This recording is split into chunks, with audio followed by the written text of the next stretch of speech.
Welcome and congratulations on completing the assessment process. You are now ready to receive your feedback results.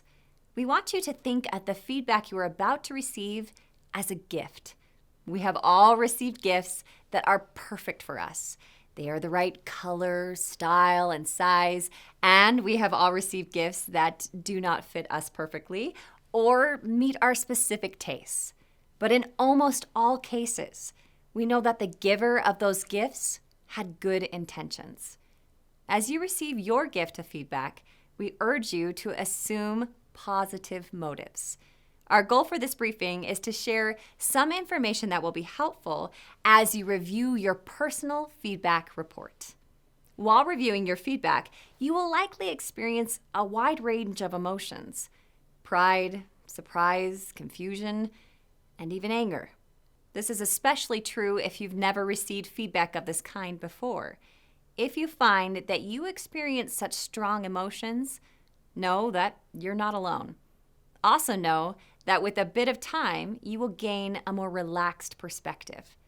In our experience in delivering anonymous multi-rater feedback to thousands of people over the years, we have found that most people experience a common emotional reaction that we call SARA. You might first be surprised and shocked at the feedback you receive. You may become angry or experience heightened anxiety. Then it is quite normal to reject some or all of the feedback or feel you need to rationalize it. Finally comes acceptance. Your challenge will be to find acceptance as quickly as you can. This may take minutes, hours, days, or even weeks. If you find that you're having difficulty processing your results, we encourage you to reach out to a trusted colleague or friend and share your concerns with them. Sharing your feedback with another person can be enlightening and comforting. When you're ready to review your report, we suggest that you remove distractions and give yourself time to process the information. Have an open mind and remember that people have invested time and energy to help you understand how they see you. Assume that their intentions are genuine and that they have a desire to be helpful. Value your feedback. Receiving this kind of feedback is a powerful learning experience during which it is not about being perfect, but about your potential to become extraordinary. Watch your natural tendency to focus only on the lower scores or negative comments. Remember that all extraordinary leaders have weaknesses. Unless you have a fatal flaw, you will want to focus on your strengths. That is the best path to extraordinary. Avoid the fruitless effort of trying to figure out who said what or try to confront those who might not see you the way you see yourself. By respecting the anonymity of your raters, you are far more likely to receive feedback in the future to support your ongoing development efforts. Using a sample report, we will review each section of the report. Our goal is to help you receive the most benefit from your results. We will review each section in the order that appears in your report. Section 1 of your report shares information about the extraordinary leader model on which you were assessed. Section 2 was already discussed earlier in this briefing. Section 3 outlines how the rater feedback that was received is reported. If you did not receive enough responses for the rater group to report independently, the feedback collected for that rater group will roll into another rater category. It will be important to review this section to understand how your specific feedback is reported. Section 4 lists the names of the raters invited to respond and the rater group to which they were assigned. This is a list of all the raters who were invited, regardless of whether they submitted feedback or not.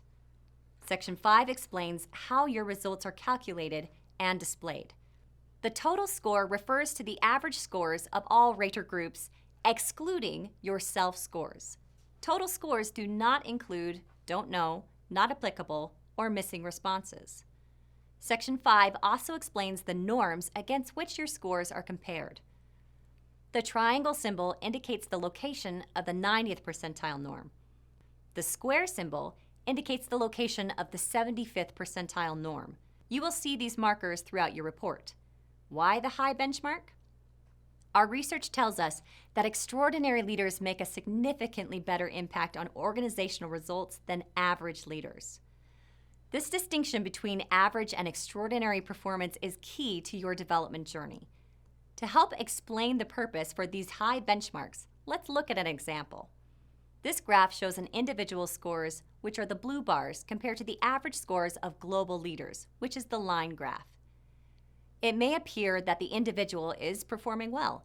In fact, this person is performing above average in a couple of areas. Yet, on closer inspection, a different picture emerges. Here we see the same results shown by the blue bars being compared to the 90th percentile, which is in the line graph. Measuring against a high benchmark gives you a clearer picture of your strengths and weaknesses as compared to the top performing leaders in the world. While it may be discouraging to see your results fall below the benchmark, remember that this is not a pass-fail test. Your report will provide you with valuable information to help guide you on your journey to extraordinary. Also in Section 5, there is a color key for the total score bar, which will also give you an indication of how you are performing as compared to the percentile norms. Each total score bar will be colored based on the distance between your score and the 90th percentile marker, which is the mark of extraordinary performance. The meaning of each bar color is explained for you in this section. It is important to call out that these colors will apply to the total score bars. Section 6 of the report shows your results for overall effectiveness. This score is the average of your scores on all the behaviors on the assessment and gives you an overall picture of your leadership effectiveness. Research tells us that the higher this overall score, the greater your impact on key organizational metrics. This section also displays the overall scores for each of your rater groups. Section 7 is your Employee Engagement Index. Unlike the rest of the report that is focused on you and your behavior, the Employee Engagement Index measures the attitudes of your direct reports about your organization. It can best be described as a mini organizational climate survey. These results show the extent to which your direct reports are satisfied with the organization and motivated to do their jobs. As you know, your effectiveness as a leader has a profound impact on the engagement and satisfaction of those you lead. The relationship between your overall leadership effectiveness score and these results is not one-to-one, but it is worth asking yourself whether you think there is a connection between these engagement scores and your effectiveness as a leader. If you did not receive at least 3 responses from your direct report group, this section will be blank. Sections 8 and 9 of your report show the scores for the Extraordinary Leader Model. Section 8 displays your total scores for the leadership tent as compared to the percentile norms. The differentiating competencies are clustered into 5 areas, which we represent using the metaphor of a traditional tent. The total score for each poll is an average of your scores for all differentiating competencies included in that tent poll. The amount of space inside the tent is symbolic of a leader's effectiveness. This section can help you gauge the shape and expanse of your leadership tent.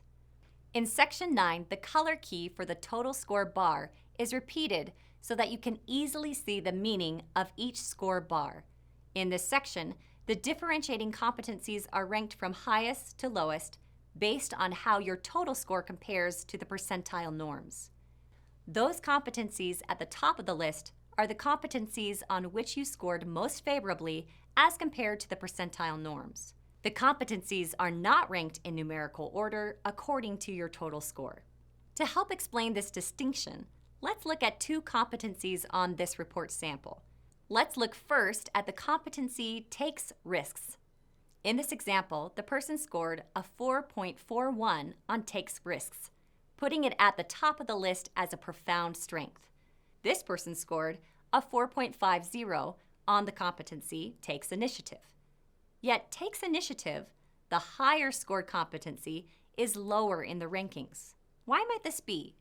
The 90th percentile norm is lower on the numerical scale for the competency takes risks than it is for the competency takes initiative. Therefore, the 4.41 score for the takes risks is higher on the list because its total score is closer to the 90th percentile norm. Section 9 will display your current profound strengths, which will be noted by green total score bars. A profound strength is a competency with a total score that falls at or above the 90th percentile on the norm scale. When those you work with think of you, it is likely your profound strengths that are first to come to their mind. This section also shows your promising profound strengths, which are noted in light blue. These are competencies where your total score is at or above the 75th percentile norm. These represent strong candidates for development. This section also calls out potential fatal flaws, shown with a yellow total score bar. This indicates that your total score for this competency warrants further review to determine if it is a true fatal flaw. A yellow bar on your report is not an indication that you have a fatal flaw. A yellow score bar in this section is only one of 4 specific criteria that indicates a true fatal flaw exists. Before deciding that a competency is a fatal flaw, it will be important to apply other criteria found later in the report. I will point out the other criteria as we move through the report. Section 10 expands on your strengths. The highest scored behaviors section shows the top 10 behaviors on which your raters gave you the highest scores. Section 11, Leadership Strengths, displays the verbatim comments entered by you and your raters in response to the question, what are the leadership skills and abilities you consider to be strengths for this person? This section offers you detailed insight into your unique strengths. The next section, Section 12, reports your importance ratings and leadership passions. In the assessment, you and your raters were asked to select 4 competencies that, given your current role and the organizational needs, are most important for your success. The total number of votes each competency received determines its importance rating. The highest number of votes is at the top and the lowest at the bottom. In this section, the column on the far left indicates the competencies that you selected that best represent the aspects of your work that you enjoy most. We have labeled these as your leadership passions. In the center column, the differentiating competencies are ranked highest to lowest based on their importance ratings. If you have a competency with a yellow score bar near the top of the list, this is a second indication that the competency may be a true fatal flaw. This report section offers an insightful comparison of your leadership competence, leadership passions, and your organization's needs. Section 13 of the report focuses on organizational needs. This offers additional insight into the specific needs of the organization.